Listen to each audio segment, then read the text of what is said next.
कि आयोग का गठन हम लोगों के विधायक के बोलने से हुआ है, केंद्रीय अध्यक्ष के बोलने से हुआ है, उनके अनुग्रह पर हुआ है, उन्होंने विवश किया सदन को। लेकिन अगर आयोग का अध्यक्ष अगर गैर झारखंडी हुआ या उसके कोई भी सदस्य गैर झारखंडी हुए तो फिर हम लोग लड़ाई करेंगे, सदन से लेकर के और सड़क तक फिर लड़ाई करेंगे। आयोग का अध्यक्ष आप उसको बनाइए जो विस्थापितों की लड़ाई लड़ा हो 10 साल, 15 साल, 20 साल, और वो विस्थापित रैयत हो, और तीसरा कि झारखंडी हो। हम लोग गैर झारखंडी को इस आयोग में एक भी सदस्य या अध्यक्ष नहीं देखना चाहते हैं, और अगर गैर झारखंडी इस आयोग का अध्यक्ष बनता है तो फिर पार्टी मजबूर होगी कि इसके खिलाफ हम लोग आंदोलन करेंगे। नहीं होता है।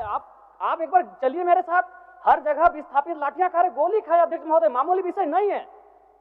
सीधे सर पे गोली मारा गया विस्थापन के नाम पे। केवल प्रक्रिया प्रक्रिया प्रक्रिया नहीं, मैं विश्वास करने वाला हूं इस पे नहीं। अध्यक्ष महोदय आपको हाथ जोड़ के विनती करते हैं। जो विस्थापन आयोग बना है और पुनर्वास आयोग जो बना, उससे क्या उम्मीद रखते हैं?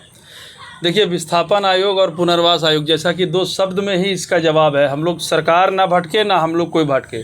विस्थापन का मतलब ही है कि झारखंड में जहाँ जहाँ कोयला निकला है और या जहाँ जहाँ अन्य माइनिंग हुई है, लोग वहाँ से हटे हैं। गांव का गांव, तालुका का तालुका, प्रखंड का प्रखंड आज गड्ढा में बदल गया है। तो वो लोग जो हमारे एक गांव का गांव उठ के दूसरे जगह डिस्प्लेस्ड हुए हैं, सबसे पहले उनको आइडेंटिफाई किया जाए। जो झारखंड हो करके भी गैर झारखंडी का व्यवहार है उनके साथ, मतलब कि अभी आप सियालडी सौंदा चले जाइए, आप धनबाद झरिया का क्षेत्र चले जाइए, आप कर्मा क्षेत्र चले जाइए, आप एनटीपीसी के क्षेत्र में चले जाइए, बड़का गांव, हज़ारों हज़ार गांव जो उठ गया है, उसका एक सर्वेक्षण होना चाहिए कि आप कहाँ के थे और अभी आप कहाँ आ गए हैं, पहला विस्थापन में।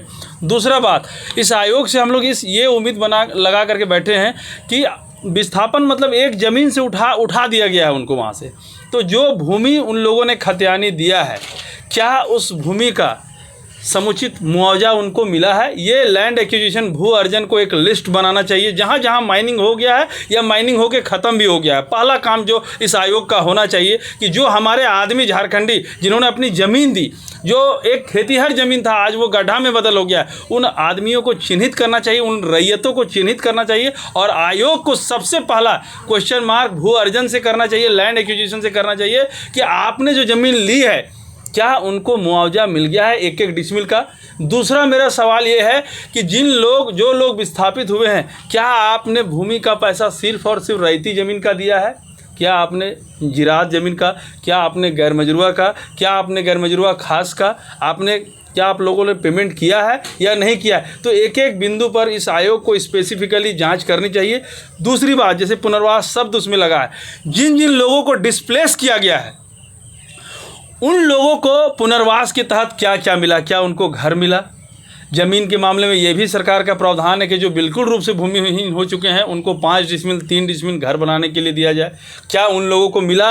कहीं ऐसा तो नहीं हो गया है कि जो आदमी ज़मीन दे दिया है आज वहीं बूट और मटर का ठेला लगा के खड़ा है? तो आयोग को एक एक चीज़ पर ध्यान देना होगा। और दूसरा जो सबसे इम्पॉर्टेंट बात है कि बहुत जगह बहुत सारी कंपनियां ने लैंड एक्विजिशन के बावजूद भी हमारे रैयतों को ज़मीन पर माइनिंग तो कर दिया है, उस पर कोयला तो निकाल लिया है, लेकिन नौकरी नहीं दिया अभी तक।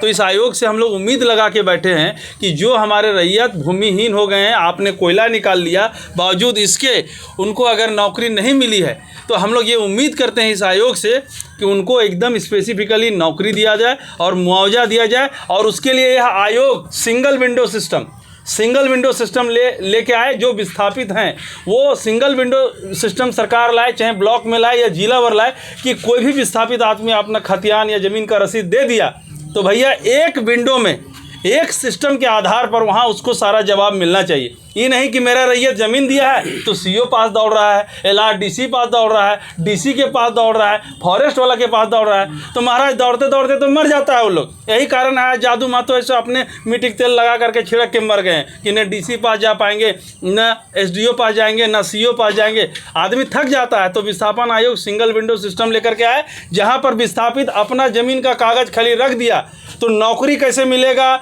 मुआवजा कैसे मिलेगा, पुनर्वास की उनको बेनिफिट कैसे मिलेगा, ये आयोग तय करे, ना कि रैयत तय करे। ऐसा हम लोग मांग करते हैं इस आयोग से। दूसरी बात कि इस आयोग में जितने भी सदस्य होंगे, चाहे सदस्य हो, अध्यक्ष हो, चाहे सचिव हो, सबसे पहला तो जिनको लैंड एक्विजिशन का नॉलेज हो वो आए।